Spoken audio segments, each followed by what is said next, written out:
Jawabannya saya kira harus ada jalan lain, jalan alternatif lain untuk visibility study dan sebagainya. Kute Soka itu sudah selesai visibility study, tinggal persoalan sekarang siapa yang mau membangun. Ya, kita sedang mencari investor, cuman kita ini suka alergi sama investor gitu, ya. Sehingga investor pun tidak berani, bukan takut karena cost dan sebagainya, takut karena dimusuhi orang.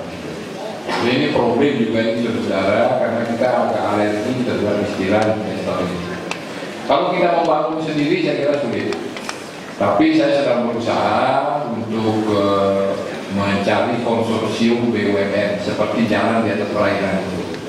Artinya BUMN bersama-sama dengan pemerintah daerah urunan gitu untuk membangun jalan tol tadi.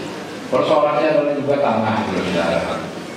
Ya, pembebasan lahan itu setengah mati itu. Dan harganya dari Kute ke sana itu sudah luar biasa, sudah sama dengan emas harga tanah itu. Ada pemikiran bikin jalan di atas sawah. Jadi pakai tiang-tiang panjang, belajar dari JDP itu, pakai tiang panjang, jalannya di atas. Jadi sawah itu tetap ada di bawah, sehingga tidak ada turun. Mudah-mudahan dengan demikian tidak ada ruko, tidak ada apa di sepanjang jalan itu. Ya, saya kira itu satu solusi. Mudah-mudahan ini sedang dirancang. Berapa kosnya sesungguhnya dari Kute ke Soka itu, sehingga nanti tembus Soka ke utara juga dilurus-luruskan, ada shortcut gitu, sehingga terus ke Seririt. Nanti baru untuk melayani bagian utara. Kalau jadi di utara dibuat bandara, itulah solusinya. Jadi ini grand design pembangunan kita kira-kira seperti itu. Di utara dibangun bandara internasional satu lagi, kemudian jalan shortcut antara utara dan selatan, dan jalan antara Soka dan Kute. Itulah ke depan. Ini mudah-mudahan ya minta diberitahu oleh Pak yang ngurusi infrastruktur di Aceh. Ada shortcut, ada berapa di Engmu, di Samsam, di Mekati, Bajre, dan Yeko. Ini semua sudah sedang berjalan. Tapi mudah-mudahan ini tetap menurut saya solusi sementara.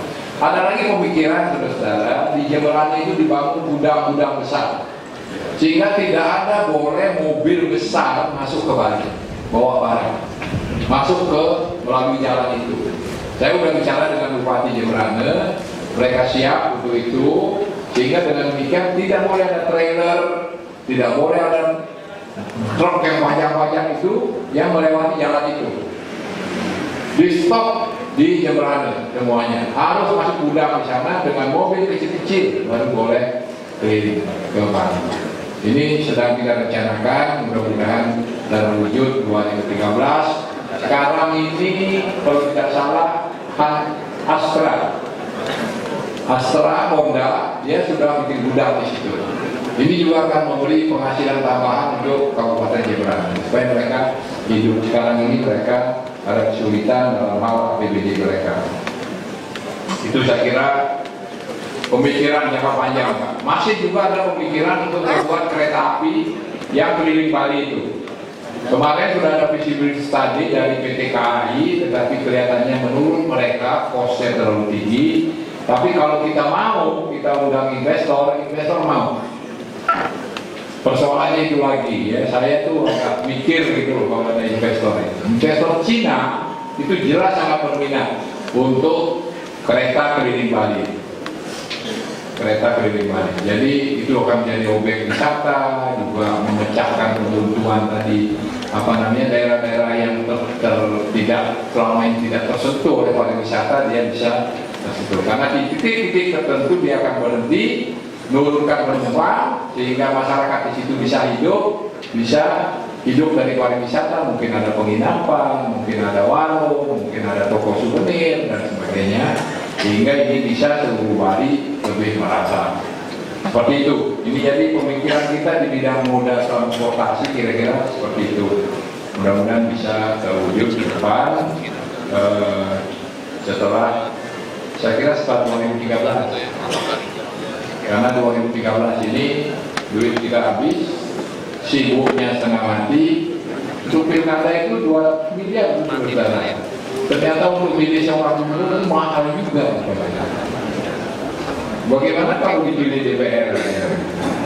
Pilih DPR, kasih paparan calon gubernur setengah jam, misalnya ada 5 orang.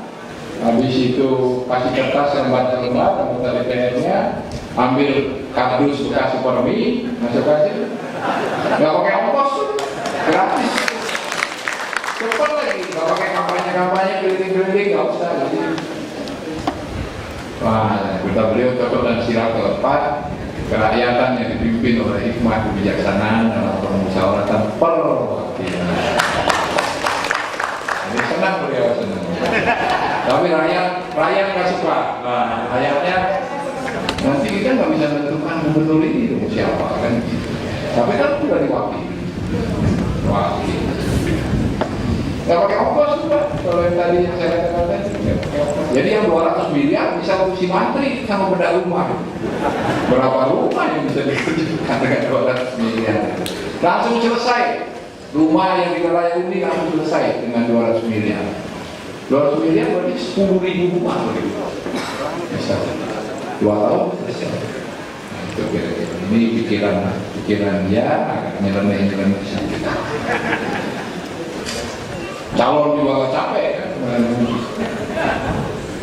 Calonnya gak capek. Dan tidak perlu ada polarisasi, tidak perlu gontok-gontokan masyarakat, tidak perlu pusing-pusing gitu kan.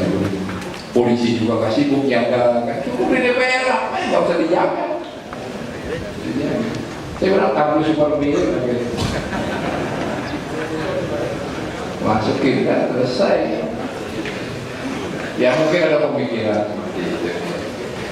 Baik, tapi ini katanya tidak sesuai dengan alam demokrasi kita karena one man one vote, ya, satu orang itu punya suara satu yang harus dihargai. Dan ini juga bagus juga, tapi cost-nya mahal.